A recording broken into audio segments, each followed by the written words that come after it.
for epic audio awesomeness. The Dredrick has returned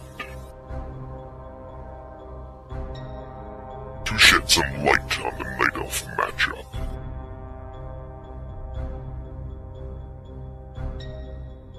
So strap yourselves in, WCR. Pause at the 2-minute mark. You know from whose point of view. The undead have returned.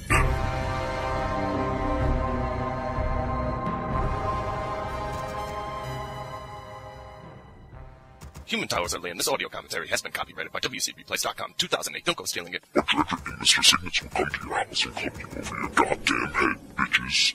Oh, Dredrick is back.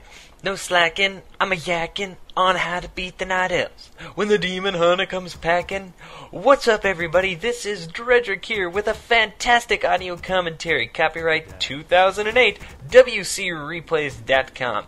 So, today I have a fantastic game for you between Ilmatic and Kimaguri Madoka, some crazy-ass player. He's a very good Night Elf player. On East, he's currently about 75% wins, which is, nothing to shake a stick at.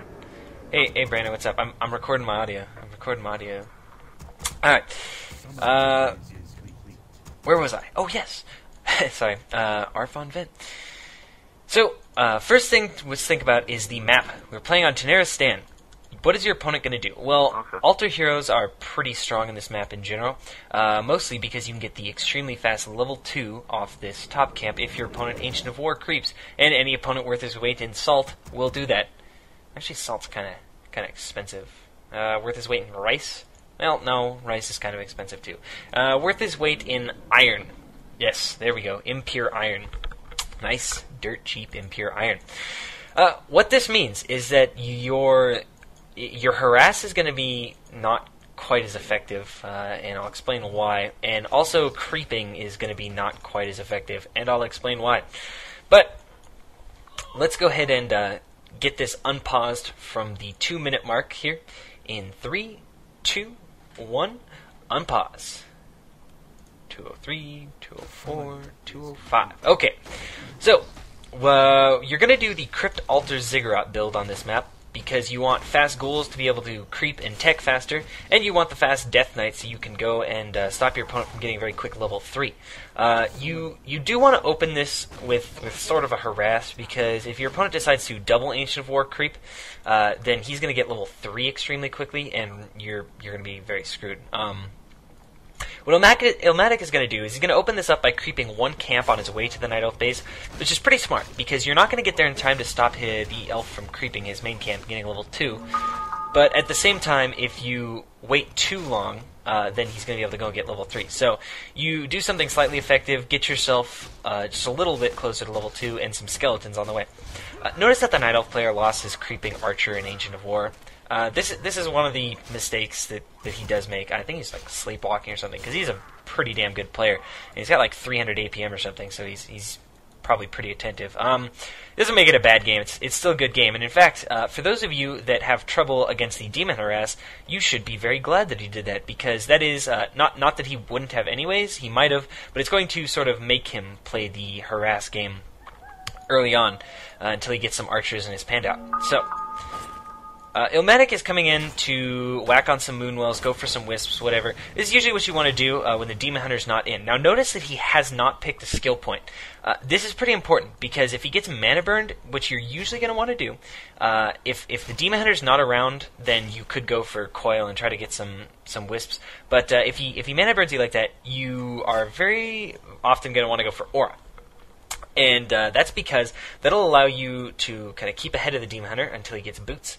And it will make it so that his mana burns don't really do much anything to you. He's going to stop by the shop here and buy dust. Oh, also notice that he sold his TP earlier. When you're playing standard versus a Demon Hunter especially, versus the Warden, not so much, it's fine to sell your TP. You don't really need it much any point in the game, unless you've made a pretty big mistake. So this is a pretty cool move. Check this out, right? Illmatic is being very smart, and he's going to try to multitask creep his Death Knight up to level 2 with his ghouls, while his Demon Hunter, or his Death Knight is going to run around up here at the Night Elf base and distract the Demon Hunter. But he gets outsmarted here, actually, in a very excellent play by this Night Elf player. He staffs to his Wisp and goes for the ghouls, which are creeping now without the Death Knight. So he gets the item there. He's going to almost get this ghoul kill. But excellent play there by both players, I'd say.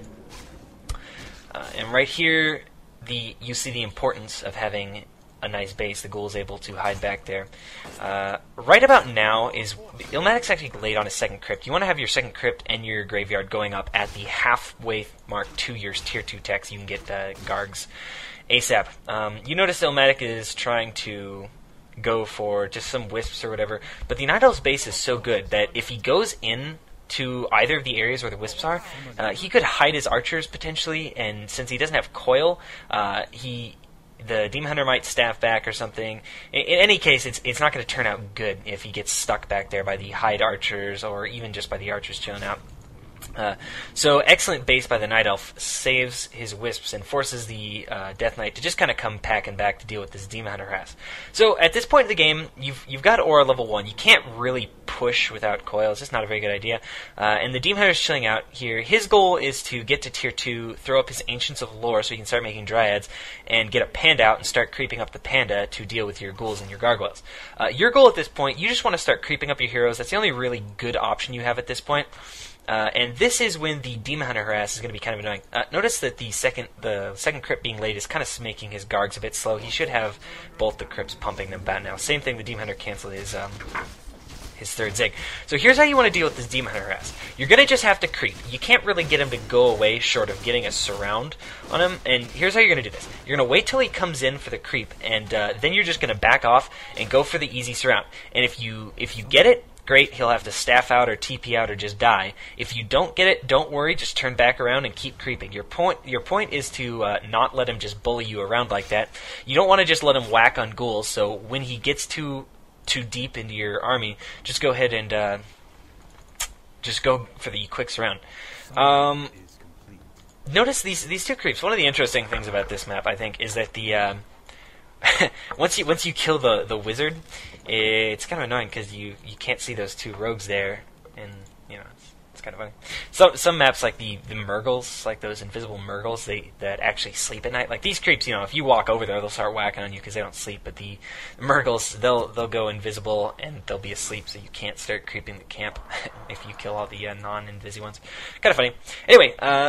As I was saying earlier, the Night Elf player at this point is just starting to creep up his Panda. That's his whole goal right now. You, as the Undead player, are going to want to, at this point, get a couple Gargs out. You notice he got 2 out, and then he started his tech.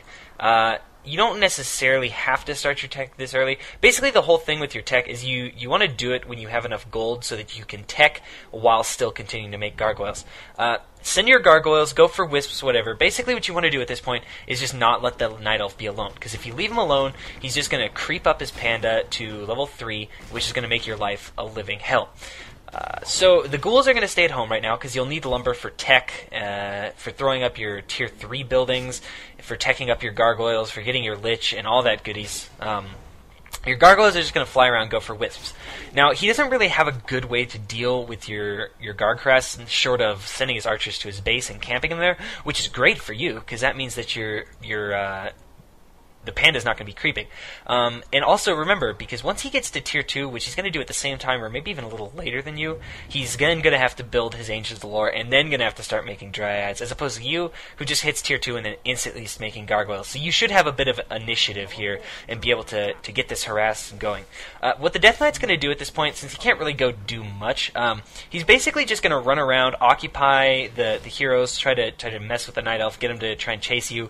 And also what you're kind of doing when you're running around, as you saw earlier, is you're looking for wisps in places that they're commonly hidden. So you'll send your Demon Hunter, or you can send your Death Knight around to like the middle of the map or some obscure tree areas where he might be hiding some wisps that you can go for. So at this point of the game, this is pretty standard play. The Panda is kind of camping base until he gets enough Dryads out that he can go and safely